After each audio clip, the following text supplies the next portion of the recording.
Saudara, ini baru orang muda yang keren namanya. Keren bukan hanya tampilannya, keren bukan hanya sekedar intelektualitasnya, tetapi soal spiritualitas imannya yang mapan. Namanya Timotius, dia masih muda. Bahkan Paulus bapa rohaninya sangat merindukannya, menaruh harapan besar padanya. Karenanya Paulus selalu mengingatnya mengucap syukur kepada Allah setiap kali ia panjatkan doanya, baik siang maupun malam. Ayat 3. Sungguh orang muda yang diberkati dan memberkati. Masihkah kita jumpai di masa kita kini? Orang muda setipe Timotius tentu selalu dirindukan di sepanjang zaman.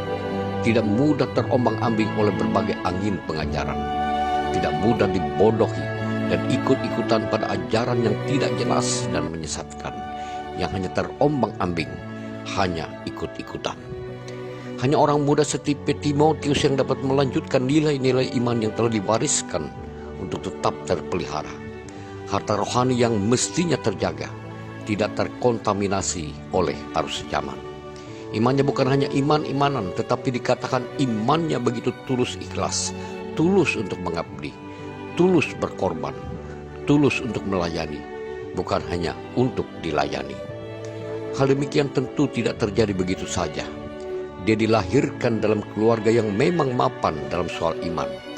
Dari kecil ia telah dididik dan dibina dengan baik secara turun-temurun. Iman yang hidup sejak neneknya Lois, ibunya Eunike, lalu diwariskan padanya. Ayat 5. Apakah di setiap keluarga Kristen telah melakukan hal yang sama? Apakah gereja telah mempersiapkan orang muda dengan serius? Timotius diharapkan oleh Paulus untuk tetap berpegang pada ajaran yang sehat, mengorbankan karunia Allah dengan keberanian untuk menyaksikan kuasa kasih anugerah Allah untuk menjadikan hidup yang baik dan tertib. Ayat 6. Berbeda dengan apa yang terjadi pada Pigelus dan Hermogenes di Asia Kecil, yang undur dan berpaling dari ajaran yang sehat karena tantangan yang dihadapi. Ayat 15.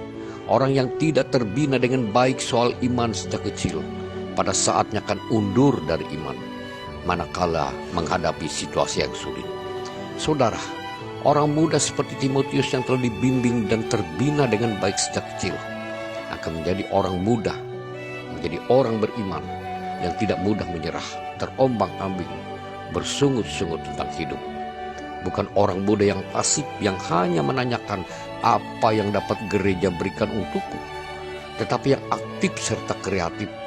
Apa yang dapat kuberikan untuk gerejaku, menjadi pembaharu gereja ke arah yang lebih maju, menjadi gereja misioner dan mampu menjawab tantangan zaman.